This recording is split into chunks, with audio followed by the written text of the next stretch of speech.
bonsoir. Soyez les bienvenus dans votre émission Je médite sur votre chaîne Maranatha Télévision, canal 142 Wao Télécom. Une émission qui nous fait du bien. Nous sommes le week-end, nous sommes à la fin de la semaine et comme vous le savez, à la fin de la semaine, on n'est pas seul. Je suis avec l'évangéliste Françoise, ma grande sœur que j'admire tant. Nous sommes ensemble pour quelques dizaines de minutes pour partager la parole de Dieu, comme vous le savez bien. Et nous sommes dans l'Ancien Testament, en ce vendredi, en ce week-end.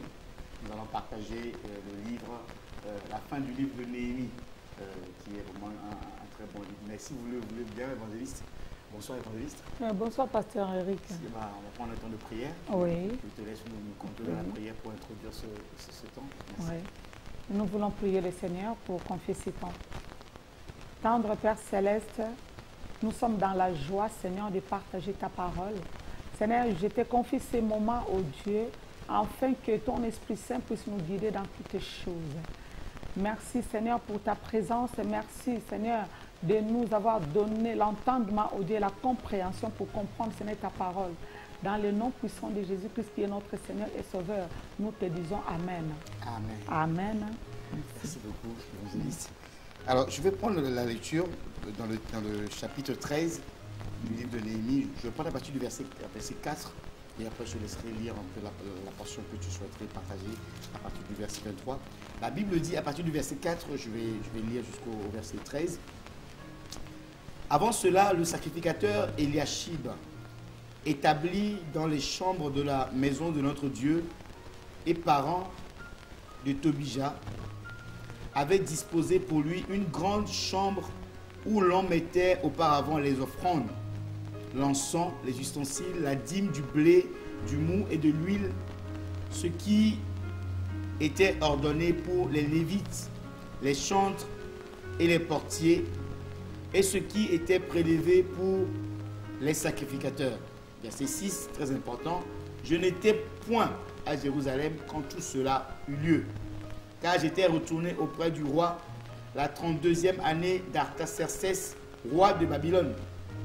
À la fin de l'année, j'obtins du roi la permission de revenir à Jérusalem. Donc, il est revenu, Néhémie est revenu, et je m'aperçus du mal qu'avait fait Eliashib en disposant une chambre pour Tobija dans les parvis de la maison de Dieu. J'en éprouvai un vif déplaisir et je jetai hors de la chambre tous les objets qui appartenaient à Tobija. J'ordonnai qu'on purifiât les chambres et j'y replaçai les ustensiles de la maison de Dieu, les offrandes et l'encens. Verset 10. J'appris aussi que les portions des Lévites n'étaient point livrées et que les Lévites et les chantres chargés du service s'étaient enfuis chacun dans son territoire. Je fis des réprimandes aux magistrats et je dis, pourquoi la maison de Dieu a-t-elle été abandonnée? Et je rassemblai les Lévites et les chantres et je les remis à leur poste. Il remet de l'ordre. Alors tout Juda apporta dans les magasins la dîme, du blé, du mou, de l'huile.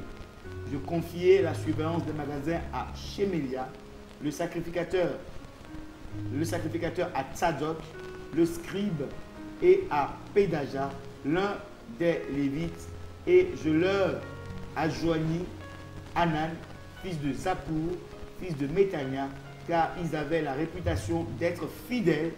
Ils furent chargés de faire la distribution à leurs frères. On peut encore continuer, mais je te laisse continuer, évangéliste, à partir du verset 23. Oui, je continue. Le verset 23. À la même époque encore, j'ai vu des Juifs qui avaient installé chez eux des femmes asdodiennes, ammonites, moabites. La moitié de leurs fils parlaient l'asdodien, mais ne savaient pas parler la langue des Juifs. C'était comme une langue étrangère pour eux. Je leur ai adressé des reproches et les ai menacés de malédiction.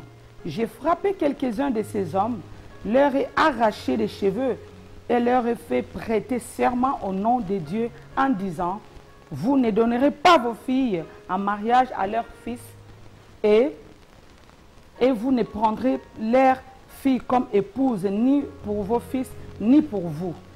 N'est-ce pas à cause de cela que Salomon, le roi d'Israël, a péché? Aucun roi n'était son pareil parmi toutes les nations. Il était aimé de son Dieu et Dieu l'avait établi roi sur tout Israël. Pourtant, même lui, les femmes étrangères l'ont amené à pécher. Nous faut-il donc apprendre que vous commettez un aussi grand crime et que vous faites preuve d'infidélité envers notre Dieu en installant chez vous des femmes étrangères? Un des fils de Jojada, le fils du grand prêtre Eliashib, était le gendre de Sambala, les Horonites. Je l'ai chassé loin de moi. Parole du Seigneur. Amen. Amen. C'est vraiment formidable, évangéliste, cette parole. Et cette lecture-là m'ouvre les yeux sur beaucoup de choses, mais nous allons rester un petit peu dans le cadre du partage. Ce que je voulais partager, moi, c'est dans les premiers versets, dans la portion que j'ai lue. Pour rappeler rapidement le contexte, c'est la fin du livre de Néhémie. Tout le travail a été fait, les murailles ont été rebâties, le temple a été rebâti, les sacrificateurs ont été installés dans leur service. Et Néhémie est retourné à Suse, la capitale, parce qu'il avait demandé la permission au roi pour venir faire tout ce travail. Une fois qu'il a fini le travail, il est retourné et il a établi les hommes, notamment le sacrificateur Eliashib et quelques hommes pour faire le travail. Mais il s'est rendu compte qu'en son absence, les choses ont mal tourné. C'est ce que je voulais partager, bien aimé.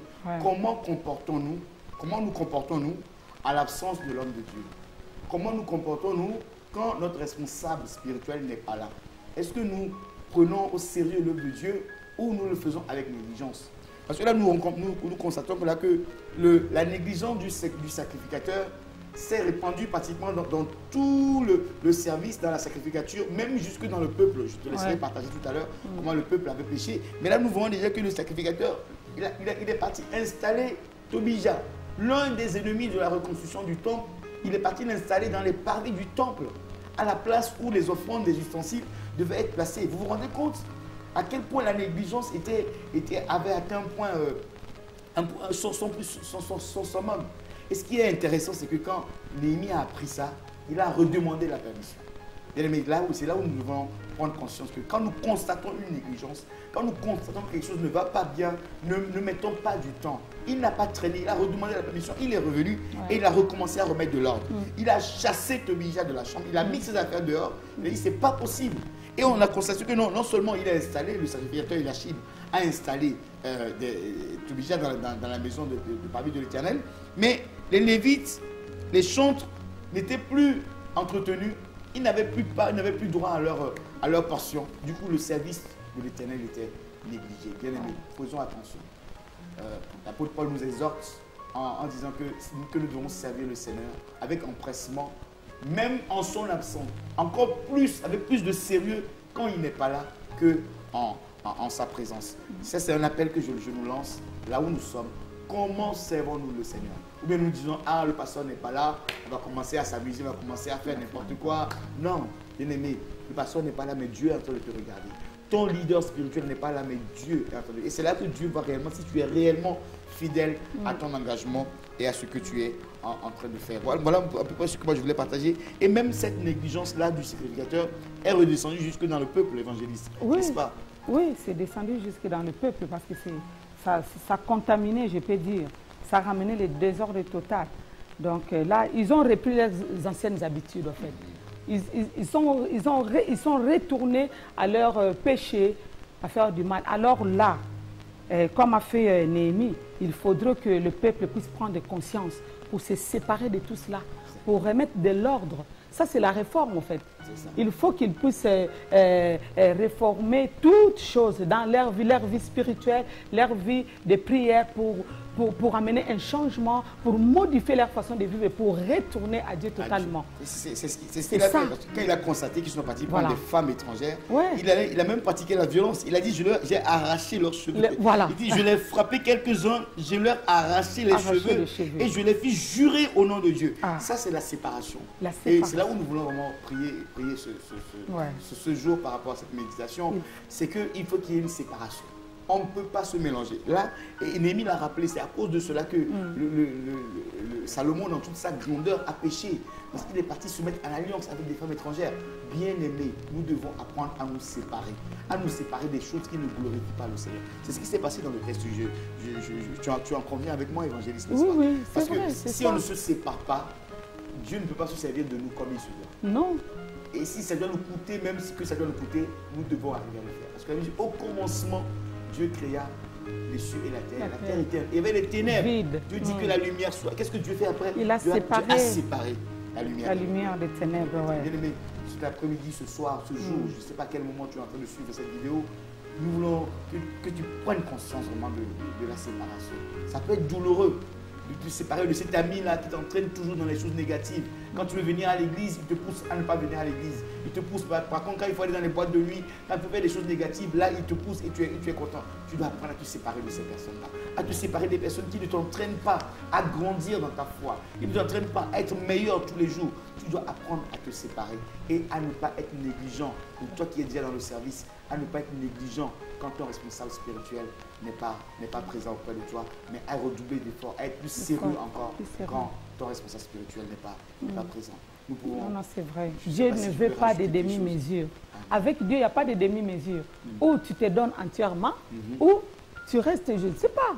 Donc, il faudrait vraiment qu'on fasse vraiment des efforts. Nous voulons prier par rapport à ça, évangéliste. Je ne sais pas si tu veux rajouter encore d'autres choses. Qu'est-ce que je peux rajouter encore là-dessus? Mais là, que chacun puisse prendre conscience.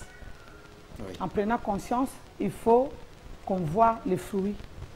Il y a un élément de la repentance que j'ai remarqué dans le verset 28. C'est dit, l'un des fils de Joada, fils d'Eliashib, le grand sacrificateur, était gendre de Sambala, le Horonite. C'est quelque chose qui est impressionnant, c'est que Tobija et Sambala, dès le début du livre de Néhémie, ils se sont positionnés comme ennemis et ils ont toujours été là avec eux jusqu'à la fin. Ouais. Ça veut dire que notre ennemi, tant que le Seigneur Jésus-Christ ne le combattra une fois pour toutes, il sera toujours là. C'est un virus. C'est à nous de prendre conscience qu'il sera toujours là pour nous combattre. Nous devons prendre conscience que non, nous devons nous séparer de lui. Nous voulons prier le Seigneur. Nous voulons prier par rapport à cette méditation. Bien aimé, nous voulons t'encourager vraiment à prendre conscience de ce que tu fais dans la maison du Seigneur, à être sérieux par rapport à ton œuvre et à te séparer des choses qui ne vont pas Dieu.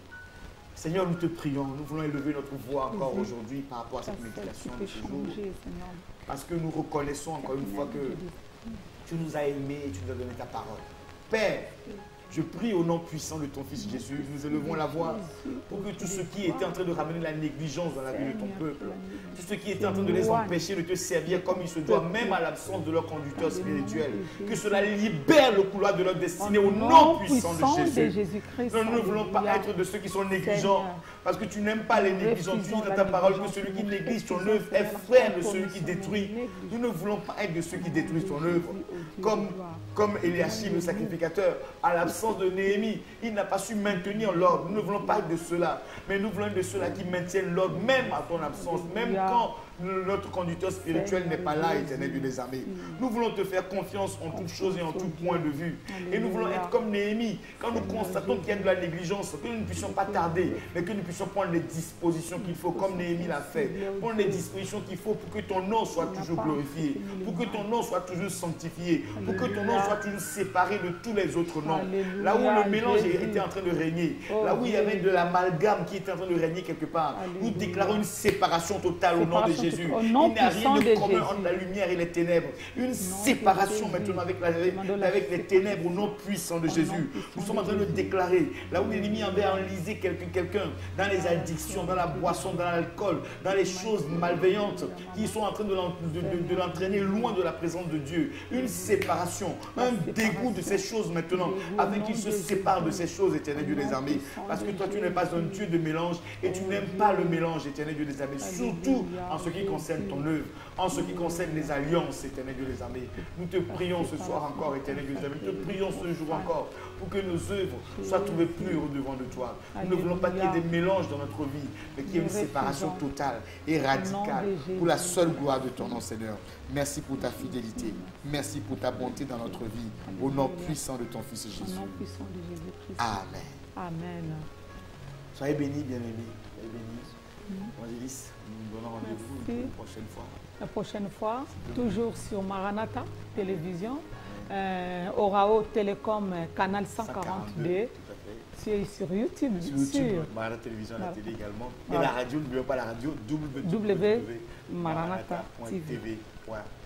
Sur Facebook et Instagram également. Nous sommes présents. Soyez bénis, nous vous aimons de l'amour Soyez du bénis. Seigneur. Et à très bientôt. Au revoir. Au revoir.